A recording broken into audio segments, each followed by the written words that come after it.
Hello all, and welcome back to my channel. My name is Dini, and today we are diving back into the hellhole that is FNAF 3.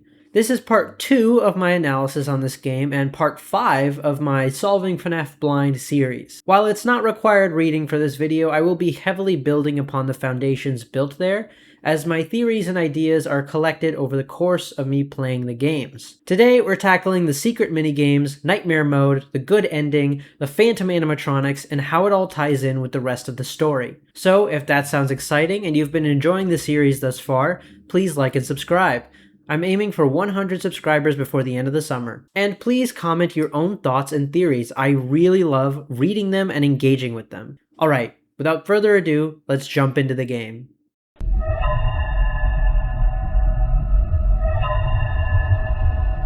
We covered nights 1 through 5 in the previous video, but there is a 6th night that unlocks after you beat those, which is called Nightmare Mode. I didn't actually beat Nightmare Mode naturally. I turned on all of the helpful cheats in the cheat menu, but I did win the night. Let's go over the phone call we got.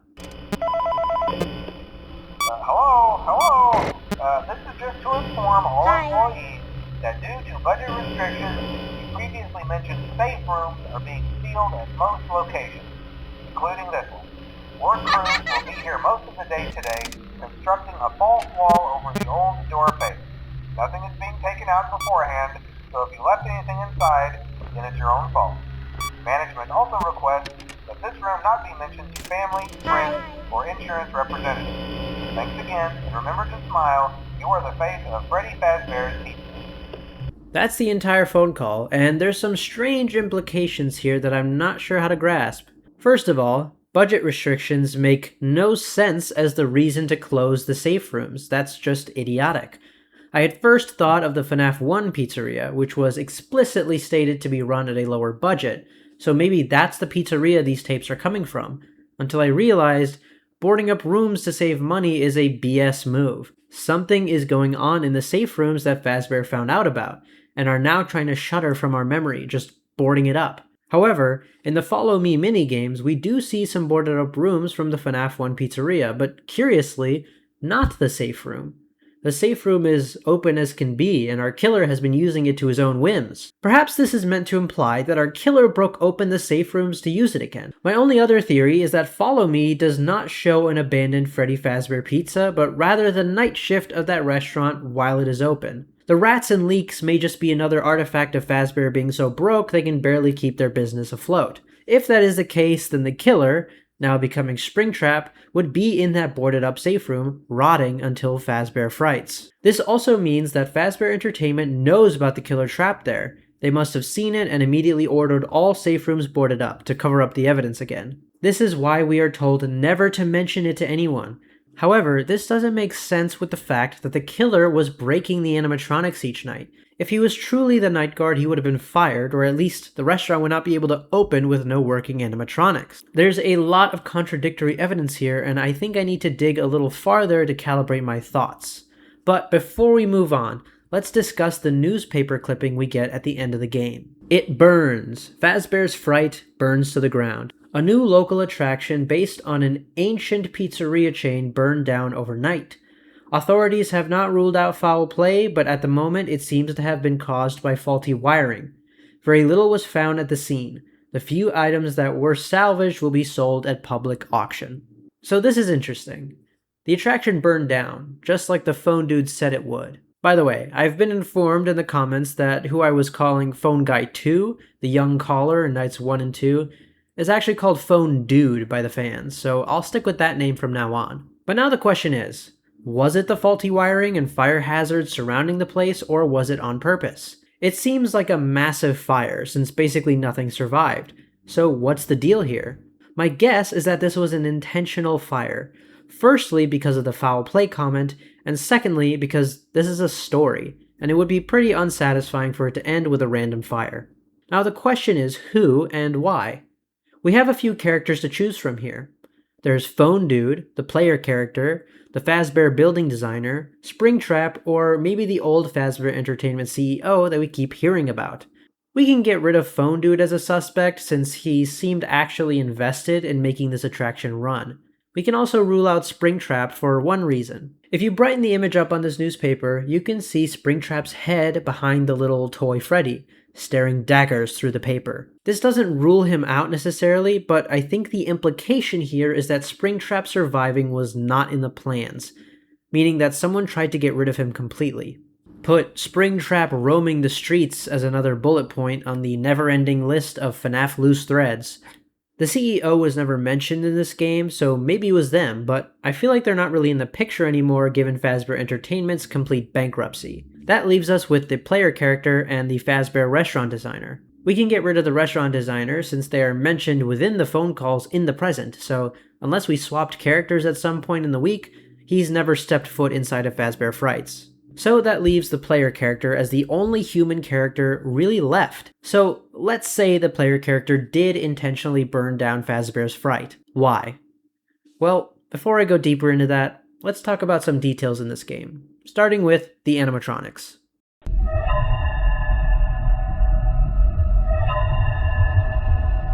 The animatronics in this game are a lot harder to parse, as we are unaware of their exact origin. In comparison to the last two games, the majority of the animatronics in this game cannot actually kill you. This group of animatronics are called the phantom animatronics. The word phantom, according to Merriam-Webster, means something apparent to sense but with no substantial existence. This makes sense with the phantom animatronics, as you can certainly hear them and see them, but they can't actually interact with you physically. Let's quickly go over the individual Phantom animatronics. Phantom Freddy seems to be borrowing its model from the withered Golden Freddy model, with the microphone attached to the hand and the little top hat, as well as the missing ear. However, it shambles around in front of the office, which likely ties this closer to withered Freddy, not Golden Freddy, since we've never ended up seeing Golden Freddy walking around. It's also called Phantom Freddy officially, if I'm not mistaken, so I highly doubt this is a version of Golden Freddy. He's a bit too special for this particular crew of animatronics. If you watch this Phantom Freddy outside of your office, it jump scares you, causing a system error, usually ventilation. The design of this fella is pretty standard to the other Freddys in the series, but much like the other animatronics, have this green, moldy look to them. This greatly matches the environment of the Fazbear's Fright's attraction, as well as the disgusting look of Springtrap. I think this synergy is on purpose, like the designs of the Phantoms are trying to link themselves to the building, and to Springtrap. Phantom Balloon Boy can show up on the camera, and if you look at him for too long, he jump scares you, causing a ventilation error. The design of this Balloon Boy is absolutely horrid. In the cameras, he's like a spreading mold over the camera, completely blocking your view, and before you have a chance to register what's going on, he's already found you. The extended mouth on him is grotesque and completely uncanny after playing the second game, where he's entirely still. It's really quite creepy. Phantom Mangle can be seen occasionally on the ceiling of camera 4, and will show up as a little head outside your window, belting out this horrible screeching sound, as well as giving you an audio error. This Phantom cannot actually jump scare you, simply screech outside. We don't really see a lot of this one, literally just the camera and the head outside, but it's certainly unnerving. I know when I first heard its wails, I was really shocked. Design-wise, it really just looks like an old moldy Mangle. Nothing much else to say. Foxy, my absolute goat, gets my favorite Phantom design in this game. He can show up in the office, and if you look right at him, he'll jump scare you. He has a very similar look to Withered Foxy, which makes sense, but now he looks even more decrepit, missing his iconic hook. In the office, he's so incredibly eerie, staring at you from the corner of your vision after flipping down the cameras, waiting for you to dare make a mistake. It harkens back to FNAF 1, when Phone Guy said Foxy is a bit camera shy. His jump scare is also quite similar to that of FNAF 2, lunging towards you from the front. I think these Phantoms are meant to be conglomerations of the original FNAF 1 and withered FNAF 2 designs, which makes sense if they're simply hallucinations, as Phone Dude indicates. Phantom Chica's big old face can show up in camera 7 on the arcade machine screen. Look at it long enough and she will jump scare you, triggering a ventilation error. I'll be honest, this design is the least interesting of the bunch for me. The arcade machine look of her is really creepy, the saturated black and white making her eyes look all the more menacing, but then she scares you and it's just FNAF 1 Chica, but green. No other design quirks, and it's the same sound effect as all the others. Nothing much to say here. Let's move on to our final Phantom. Phantom Puppet is easily the most intriguing of the Phantoms. It's triggered by looking in camera 8, which already contains the mask of the puppet, but also, surprisingly, shows the normal puppet in the hall, not the Phantom version. This is highly irregular and breaks the pattern of the Phantoms thus far. In the jump scare, the puppet stares at you and blocks your view as you move around, making this weird glitchy sound as it happens. This particular movement reminds me of the FNAF 2 cutscenes, specifically the one where the puppet appears, tracking our movements inside the Freddy costume. If I am right, and this is an homage to that moment, then this could be a big hint towards the identity of our player character. Now, to talk about the Phantoms as a whole, we need to lay out our options for what they actually could be. Option 1, hallucinations. This is heavily implied to be the case by Phone Dude's dialogue, mentioning that you can start to see weird things. Option 2, actual spirits. We know that spirits can show up and manifest because of the Follow Me minigames. Option 3, visions of the player character. Similar to hallucinations, this could be our player character's past trauma and experiences coming back to haunt him, and in this moldy place, they morph to fit the environment.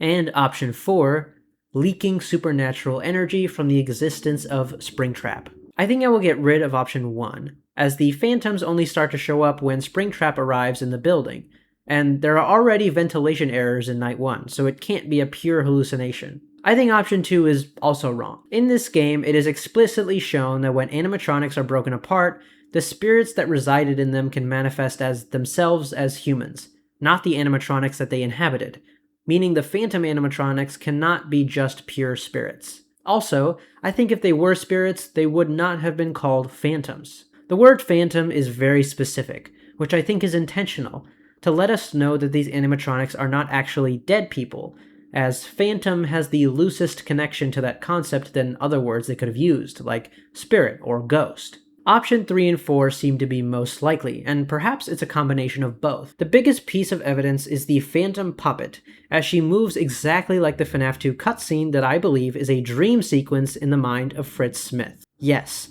I believe our player character in FNAF 3 is Fritz Smith, the same as the Night 7 of FNAF 2 and all of FNAF 1. He is the only character in the games to have for sure seen all of the animatronics attack and be hostile, except for perhaps the phone guy, but he's long gone by now. It would make sense for his visions to be connected to his past trauma, but why is it only occurring on Night 2 and beyond? That's where Springtrap comes in. Springtrap is a walking manifestation of evil. The man inside the suit, the killer of all these children. We know of Golden Freddy and Puppet having more influence on the world than the others, possibly because of their manner of death or possession.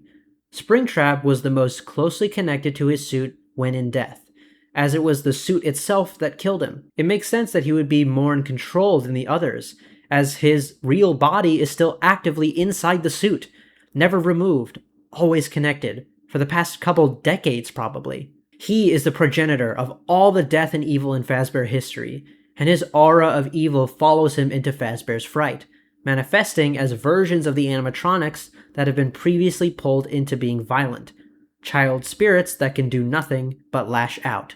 And for Fritz, that comes in the form of the animatronics he himself has seen want to kill him. And the one design detail that confirms this for me? The eyes. Every single Phantom animatronic has the same eyes, these horrible black and white shifting eyes, the same eye design as Springtrap, the killer. The Phantoms are not spirits, but rather hostile supernatural energy created by Springtrap's inherently evil possession. It is why the Phantoms look so old and decrepit. It is to match the look of the entity summoning them, as well as the environment they have been thrust into. This could also be because of Fritz and his mental image of the environment he is in, or it could be a representation of how moldy they all got after being abandoned in their respective pizzerias. This is one of those theories where I really want to hear what people think. Are the Phantoms just hallucinations or spirits, or are they something created by Springtrap? Let me know what you think, because this is one of the weirdest parts of FNAF 3 for me. Besides the theory I just spouted, I do want to talk about Springtrap some more. He is a wild, wild design, and one of the coolest in the series so far. In the cameras, he creeps around, not ever entirely in view, making it all the more scary when looking for him because you can easily miss him in the camera. We know that the Spring Bonnie suit shot back into animatronic mode during the killer's death, and is why he is lured by the sound of Balloon Boy, or rather, the sound of children. This is a chilling detail, as we can infer that yes, it's the sound cues forcing him into the room, or the more horrific version, that Springtrap hears the cries of children and goes to kill them. We know that the killer has control over his body in some way, so it really could be either, though I think it's the sound cues. The killer seems to be in more control of his movements than any animatronic before him. In comparison to the more animalistic approach of the previous animatronics, stalking a path to the security office and attacking, Springtrap feels like he knows what's going on, staring into the cameras knowingly, watching you from outside the office, taking in information. It's a horrible scene and makes Springtrap just so creepy. We also have the Night 5 reveal, which shows that he is the killer, and it absolutely wrecks the player upon learning, as it recontextualizes the whole game. We have been face to face with the killer the entire time. In terms of his physical design, he looks really cool. I think he looks a lot cooler when shrouded in darkness, but his design is still super interesting. Of course, the animatronic is old, and its plush exterior is falling apart, but the inside skeleton looks complete, and you can see traces of the killer's body still clinging to the metal. The eerie, permanent grin on Springtrap's face harkens back to his filthy arrogance in his actions in the Follow Me minigame. He looks like he knows he's already won. Speaking of the minigames, I think it's about time we talk about those.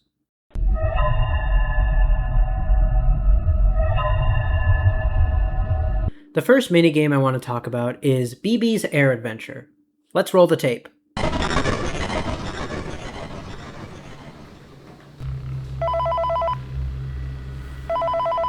Need to go to cam 8. Hey man, okay, I have some awesome news. Oh, we're in. Okay, cool. Yeah. Excellent. I still have one left, but whatever.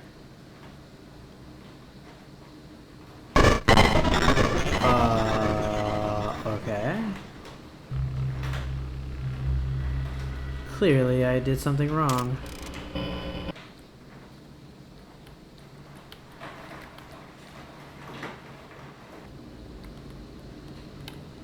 Oh!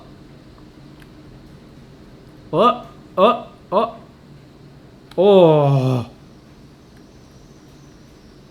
Oh!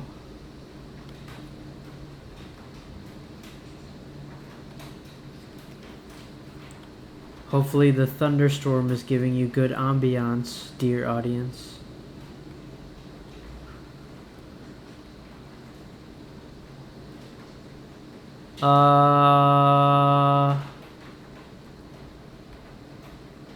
Okay.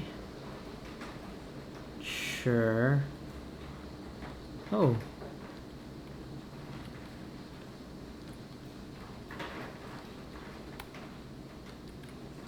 Oh.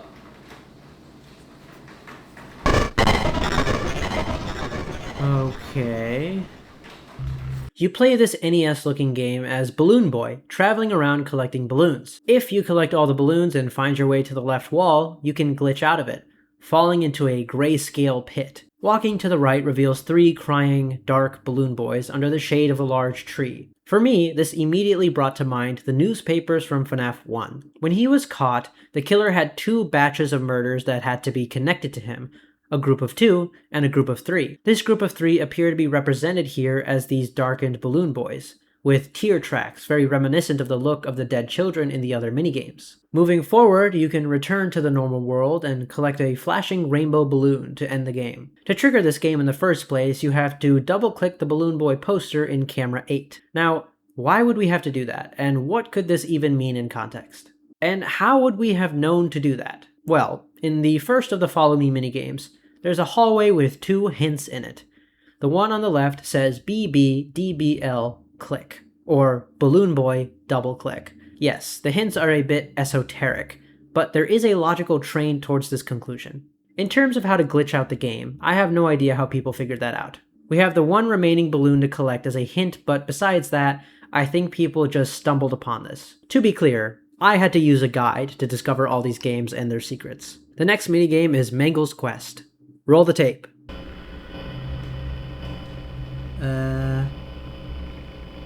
Wait.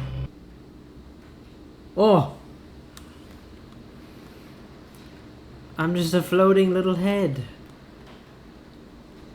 And I have a leg now. Who was that?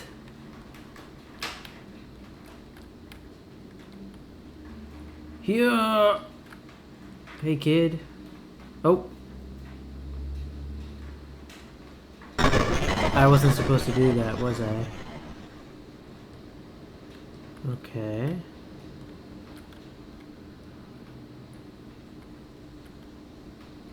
Yay! But that's not quite what I have to do, is it? Oh! Ooh! Red. Ooh!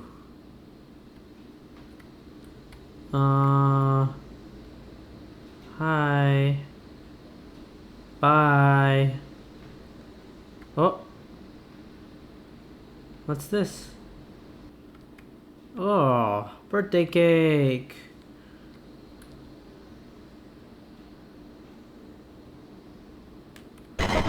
What?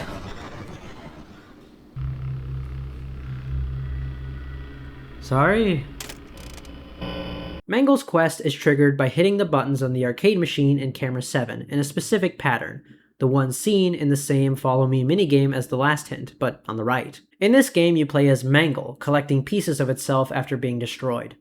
This is interesting to me, as it seems to imply that Mangle put itself back together in FNAF 2, rather than the Fazbear mechanics or the children. This makes a lot more logistical sense, and I think is another way of disproving a Fazbear Entertainment response, again. After avoiding a kid who will break you again if you run into him, you can exit the game, or glitch through the wall again. If you do glitch through the wall, Mangle will fall into a red, glitchy hell, similar to that of Balloon Boy, with a crying, kneeling puppet. Similar to the 3 dead Balloon Boys, I think this is meant to embody the death of the child possessing the puppet. The same tear tracks present here that were present during the death. It could also indicate that the puppet's presence is nearby, since it is so much bigger than the BBs and even the tree, and the fact that we do see the normal puppet before the phantom puppet jump scare. Moving to the left and doing some platforming on balloons that only spawn if you do BB's Air Adventure and get the last balloon will lead you to a big pink cake, which ends the game when you collect it. And I tricked you, we're not quite done with BB's Air Adventure just yet. Returning to that game after Mangle's quest unlocks a similar path. Roll the tape.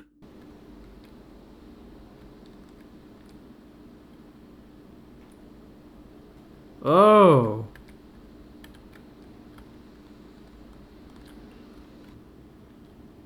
Oh, hello. Oh. Hi.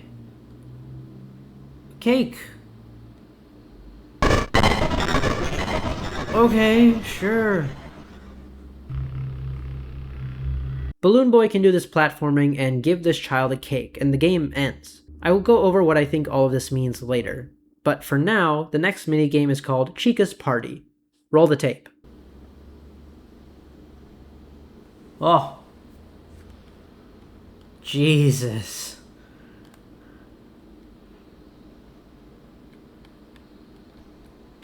Oh. Oh. Cake. I gave you cake. Okay. Chica's Party is accessed by finding 4 dark, spooky cupcakes around the attraction.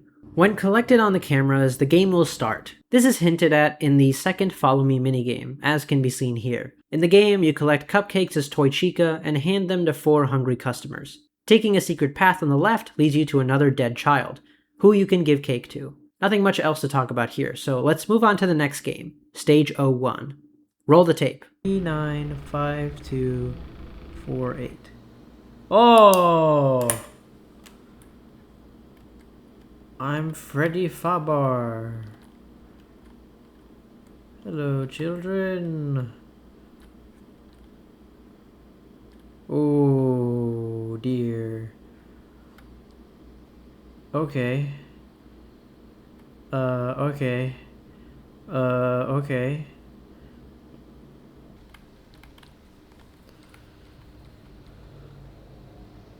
Whoa!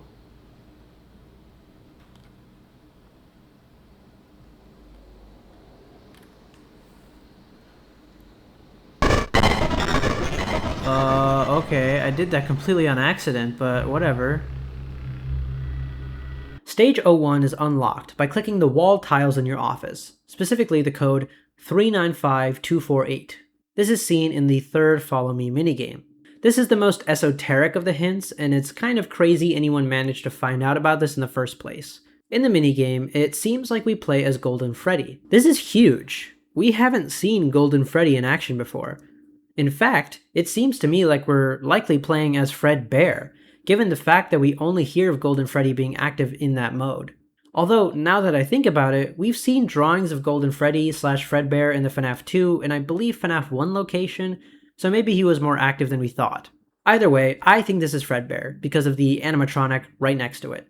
Spring Bonnie. This is Spring Bonnie before it became a murder machine, a cute bunny character meant to entertain children.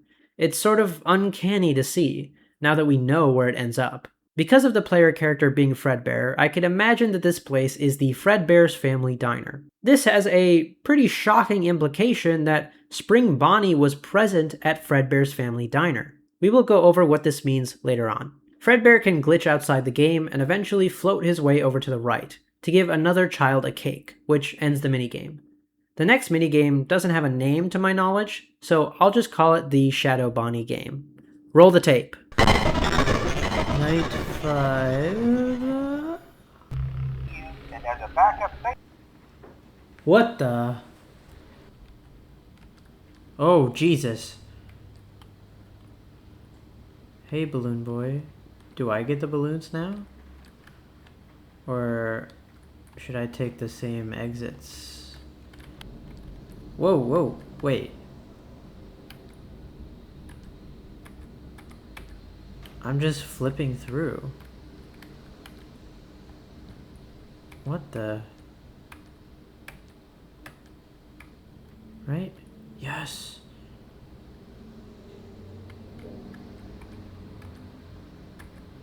Oh! Cake!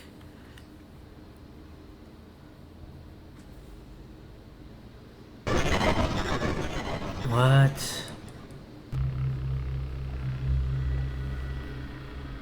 What? In this game, you play as Shadow Bonnie. The game is triggered by clicking this imperceptible Shadow Bonnie statuette or something on the desk of the security office. This is hinted at in the fourth Follow Me minigame. In the game, you switch through the 4 previous minigames with the S key and float around. The way Shadow Bonnie moves is glitchy and hard to follow. Using the same exit as BB's air adventure lets us give cake to the final child, and the minigame ends. There's one more minigame called Happiest Day, and after that, I'll try and piece together what these games mean. Roll the tape. Oh. Bye. Okay. I just like to do that every time.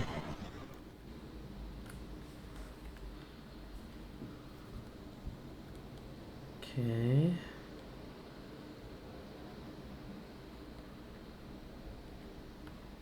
Oh, it's... Oh. Oh, Golden Freddy. What? 1, 2, 3, 4, 5, 6. What?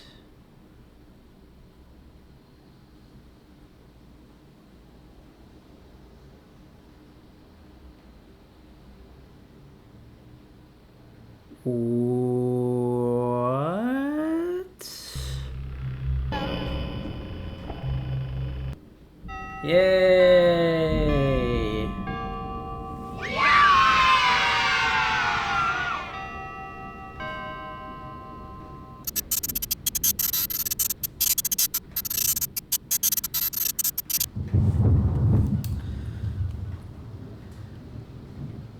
Huh. So I still go through this.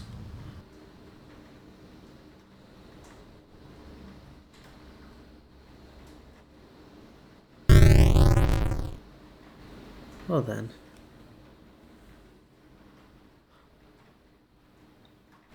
The end. Well, would you look at that? kind of beautiful in a way. I'm not sure if I can play the music that's playing right now, but it's very sweet. And it's hopeful. It's hopeful music. Happiest Day is triggered by clicking the puppet drawing on camera 3, and there's no hint for this one, so I don't know how people figured that one out. In the game, you play as a child with a puppet mask on. You go through a pizzeria, and kids with unrecognizable masks are sitting down. None of these colors really match animatronics we see in-game, so these are either characters from a sister location, or the off-brand stuff brought in after the Springlock failure, mentioned by Phone Guy. At the end of the restaurant, 5 children with the masks of Freddy, Bonnie, Chica, Foxy, and Golden Freddy await. As the puppet child, we give the cake to the Golden Freddy child. Afterward, the children disappear, and the masks fall to the ground.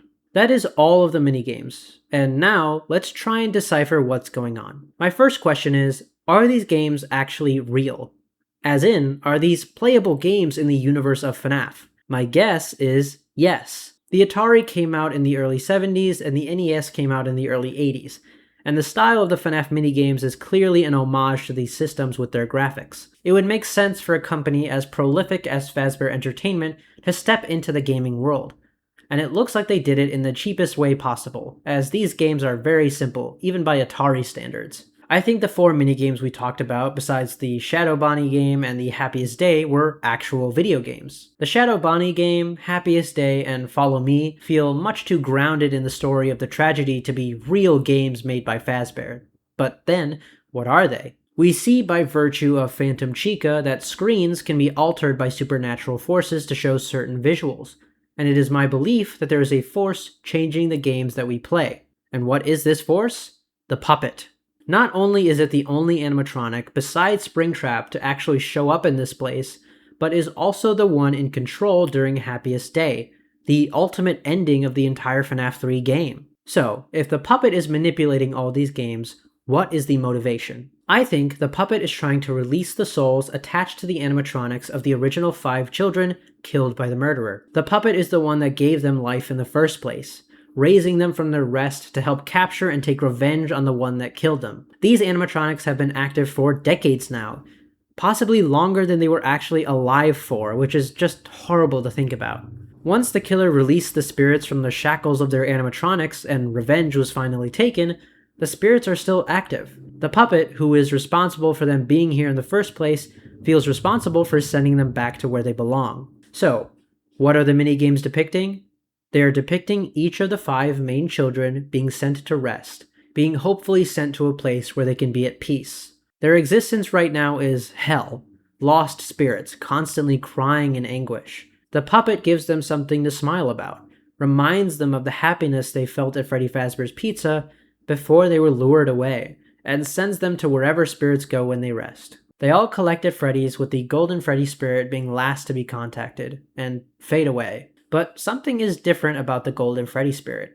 Perhaps something to do with their death, or something to do with their second life, but it seems like this spirit was much harder to give peace to. Instead of the pink, vibrant cake the other spirits got, he was stuck in a gray limbo, not entirely at peace. It is my belief that while the puppet tried their best to release Golden Freddy, they failed, and Golden Freddy is still out there, somewhere. Not only that, but the puppet is still out there. No one was able to give them their happiest day, so they continue to roam, now finding their way to the reincarnated killer, as Springtrap, and doing their best to help. Then there is the issue of Shadow Bonnie. Both Shadow animatronics have a pretty big role in the story of this game, so let's try and figure out what Shadow Bonnie's deal is. My theory of Shadow Bonnie is that they represent the emotional trauma felt by the killings of Springtrap, and I think this theory supports that. The way they move is erratic, angry, uncontrolled, much like the anguish of the child victims. If we assume the Shadow animatronics are benevolent, then Shadow Bonnie seems to want to give peace to these children as well,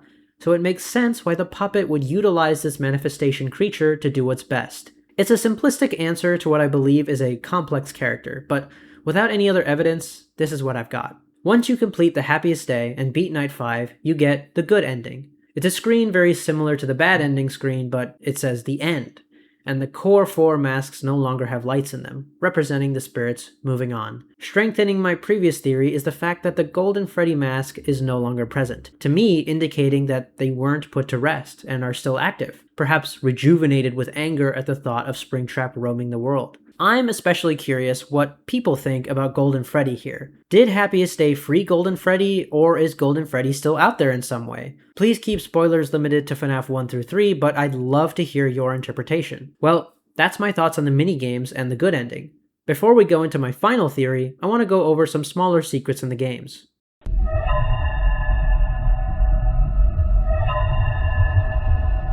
There are several little secrets hidden around the game, and I've already mentioned a lot of them in my previous video, so we're going to go through these quickly. A cupcake can be found on the security office desk randomly, looking remarkably like FNAF 1's cupcake. The paper pals from FNAF 2 can show up in the office randomly. A poster of Toy Bonnie can change to a cupcake or a golden cupcake. 2 posters can change randomly into Spring Bonnie. A dark silhouette of Freddy can be seen in the security office. And, when starting a night, you have the chance to see some rare Springtrap screens, 3 in a row showing him progressively taking off the bunny helm. For many of these, like the cupcake poster, Spring Bonnie poster, and paper pals, these can be chalked up to the influence of the puppet. The puppet's influence has been known to affect games, so I don't find it hard to believe that they can affect posters as well. Posters changing has been more connected with Golden Freddy, but it doesn't seem like that spirit is anywhere near Fazbear's Fright right now. Even so, the golden cupcake does seem to hint at Golden Freddy, even if he isn't around right now. Perhaps just the lingering presence of his supernatural powers. The rare Springtrap screens are just really cool, honestly. They show the weird, malformed skull inside of Springtrap, looking a lot more scared and haggard than the smug, arrogant Springtrap exterior. Perhaps these are showing the pain the killer is in right now from the suit still puncturing him, how desperately he wants to be released. But he deserves it, so I don't feel bad at all. Now for the weird one. There's a weird, dark Freddy that can show up on the left side of the office. There's a few options on what this is. The first is Shadow Freddy. Shadow Freddy is prominent in this game, being the one that leads the Core 4 to be destroyed by the killer, and what I theorize is the manifestation of physical trauma for the killer's victims. The only problem is that he looks completely different from his FNAF 2 version, and also looks more brown and green than purple or black. The second option is Golden Freddy. This could also explain some of the poster's weirdness, but I feel like we would have seen more from him if this is actually Golden Freddy. It also doesn't really look like Golden Freddy, to be honest. The third option is Springlock Freddy. I theorize that there is indeed a Springlock version of the Core 4 that were later decommissioned. This could be that Springlock suit. It looks like a proto-Freddy, and it matches the Springlock theming of the game. I think we can rule out Golden Freddy, it just doesn't look like him at all, but the other 2 options are plausible. I just have no evidence to really prove it, besides, yeah, that kind of looks like Freddy, sure. That's all the secrets discussed, and with the last of FNAF 3 covered, I think it's time to dive into my final theory.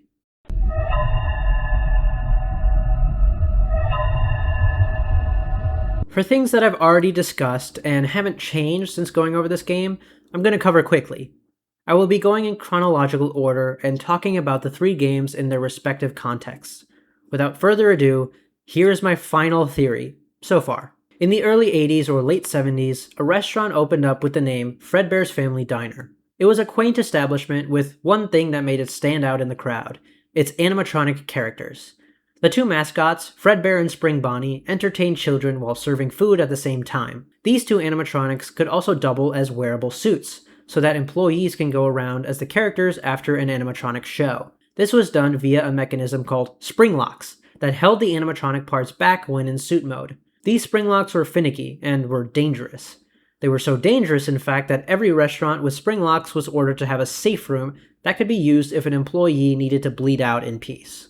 But all was well for a time. After a lot of success, the owner of Fredbear's Family Diner created a bigger company around it, called Fazbear Entertainment. They opened a new restaurant, Freddy Fazbear's Pizza. They created new characters as the mascots for the restaurant: Freddy Fazbear, Bonnie, Chica, Foxy, and the Puppet. This new restaurant ended up being much more successful than the original Fredbear's Family Diner, and so the diner became a sister location to the main Freddy Fazbear's Pizza restaurant. Business was going well until, inevitably, a springlock failure occurred. The details of the springlock failure are unknown, but we know that it happened within the Fredbear's Family Diner, and likely led to a death since Fazbear Entertainment made very quick action to ban the use of Springlock suits. Fredbear's Family Diner closed down, and the Fredbear and Spring Bonnie suits were taken to the safe room of Freddy Fazbear's Pizza, alongside the rest of the Springlock suits. While they were not meant to be in use, Fazbear Entertainment did not have any liability for injury, so it's possible that the Springlock suits were still in action. I think that the Springlock Freddy at least was still in action as we see it moving around, following the noise of children in Take Cake to the Children. Freddy Fazbear's Pizza continued to run, but with a bit of a ruined reputation after the Springlock failure. Soon after this failure, a child was murdered outside the building, the first murder of our killer, and began to haunt the puppet.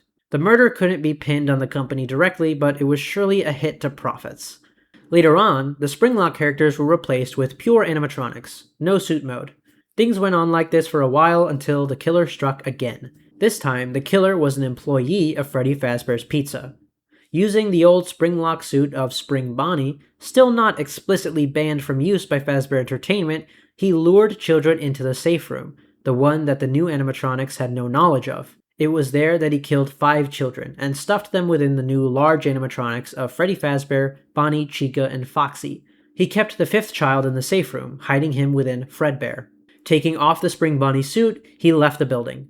The act of taking children to the back room was caught on camera, and so our killer was actually charged. But for some reason or another, either police negligence or Fazbear Entertainment covering things up, the bodies were never found. With the lack of evidence, the killer was set free. The performing animatronics of Freddy, Bonnie, Chica, and Foxy began to smell, and what looked like bile and blood was coming out of the suits. Due to health concerns, the restaurant closed down. During all of this, a presence was watching from the sidelines, the puppet. The puppet saw the massacre that took place, and saw it only fit to give these 5 children another chance at life, the same chance that they got. And so, the 5 children possessed their respective animatronics. A new location opened up in 1987, a second Freddy Fazbear's Pizza, now with a new line of toy animatronics. At this point, the old animatronics were taken apart, and remnants of the bodies were found within. Fazbear Entertainment, desperate for their business to not falter for the 3rd time, disposed of the evidence, and stripped the animatronics for parts to place in the toy animatronics, transitioning the original possessed robots into the withered set of animatronics. But the haunted metal of the withered animatronics finding their way into the toy animatronics made them start acting strange, like their programming was just a little bit off. These toy animatronics were built with facial recognition and a connection to a police database, features likely put there by Fazbear Entertainment to make sure that nothing like what happened before could happen again, not for the sake of lives, but for the sake of business. The new animatronics, Toy Freddy, Toy Bonnie, Toy Chica, Mangle, Balloon Boy, and JJ, were the mascots of this new restaurant, alongside the puppet which they brought back. The killer came back to this restaurant and worked the night guard position for a week, scoping the place out before moving to the day shift after noticing that the animatronics seemed to want to attack. In his place is Jeremy Fitzgerald, and the events of FNAF 2 play out. Jeremy survived 6 nights of being hunted down before moving to the day shift on day 7. On that day, he was attacked by Mangle and had his frontal lobe bitten off, an event now referenced as the Bite of 87. During Jeremy's guard week, our killer struck again during his day shift, luring 5 kids to the safe room again with the Spring Bonnie suit. He killed them, and even though the puppet was there, could not give them new life as the killer did not stuff the new bodies into suits, but he did hide them. Where, I don't know, but it took a while for these bodies to be found. When they were, the building went into lockdown on the 6th night of Jeremy's week. Meanwhile, while all of this is happening, a man named Fritz Smith is being inundated with dreams, visions of animatronics, and the phrase, "It's me." This prompts him to go investigate, and he gets the job of a night guard at the FNAF 2 location, the night of Jeremy's bite. He isn't meant to be there, as the building is in lockdown, and gets fired immediately. He went investigating into the animatronics and picked up their foul stench. At the end of it, he didn't have any answers, but the mysterious animatronic that kept showing up, a Golden Freddy, kept announcing his presence. "It's me." This Golden Freddy spirit is likely a relative of Fritz, and he's reaching out to make him recognize him. But the restaurant is closed down. A few years later, a final restaurant was made, the 3rd Freddy Fazbear's Pizza. It was the same as the first and used the refurbished versions of Freddy, Bonnie, Chica, Foxy as the main entertainers. The Spring Bonnie suit, Fredbear suit, and likely any other relics from the previous restaurant, including the puppet, were placed in the safe room of this building and were boarded up immediately, hiding the evidence so that Fazbear Entertainment didn't get absolutely crushed into the ground with another scandal. It was a sorry establishment, and a very low budget. When it opened, Fritz came investigating again, getting hired under the name Mike Schmidt to avoid suspicion, but got fired again after a week for messing with the animatronics. This restaurant closed soon after Fritz's shift, and was left to rot, leaving everything behind. Decades went by, and the myth of Fazbear became legend. An amusement park swooped in to exploit the horrors by opening an attraction called Fazbear's Fright, a haunted house based on the unsolved case of Freddy's. With no other avenue for answers, Fritz Smith got a job as the night security guard. At some point between the last Freddy's closing and the opening of Fazbear's Fright, the killer returned to the pizzeria, now abandoned. He was curious, hoping to see the animatronics again in action, or he just wanted them gone since they were a threat. He opened up the safe room again, and waited patiently for the animatronics to come and attack. When the animatronics couldn't enter the safe rooms, the killer jumped out and dismantled them, robbing them of their second chance at life. However, this awakened the spirit of Golden Freddy, and with his newly freed peers, they scared the killer back into the safe room and back into Spring Bonnie. After a long time of being rained upon and not being used, the spring locks went off when the killer started to move. The suit became an animatronic, the metal mechanisms piercing the killer's body everywhere and killing him. However, the killer ended up possessing this animatronic, and laid in wait until the Fazbear's Fright crew found him when searching for artifacts, and brought him back to the attraction. Meanwhile, the puppet has started to mess with things in the attraction, influencing the arcade machines to change and warp. The spirits disappeared after the killer was dead, but they weren't at rest. To put them at peace, the puppet gave them what they were robbed of in their childhood, their happiest day.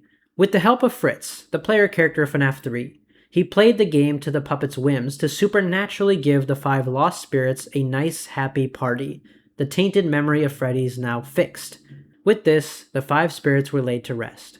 Except, Golden Freddy didn't seem to take the gift. This specific spirit didn't seem to be put to rest the same way, and likely is still out there in some capacity, as is the puppet. Back to Fazbear's Fright, Fritz puts the spirits to rest over the course of the week that we play, and when that's all over, he burns the place to the ground, aiming to destroy the killer once and for all in a giant blaze of glory. And, while the remnants of Freddy's in that place are gone for good, Springtrap, the killer, survived. And that is my theory of what is happening in FNAF thus far. I didn't mention things like the shadows and the phantoms in this explanation because I felt like I had already went over them in other parts of this video, but that is all. For those of you who are still around, I want to thank you so much for watching. Leave your thoughts, corrections, and theories in the comments, especially anything about the Phantoms, Happiest Day, or Golden Freddy that you think I missed. If you enjoyed this video, please like and subscribe. I'm trying to hit 100 subscribers before the end of the summer. In my next video, I will begin the descent into FNAF 4. Hopefully the killer is finally stopped in that one. But for now, that is Five Nights at Freddy's, and I'll see you next time. Happy learning.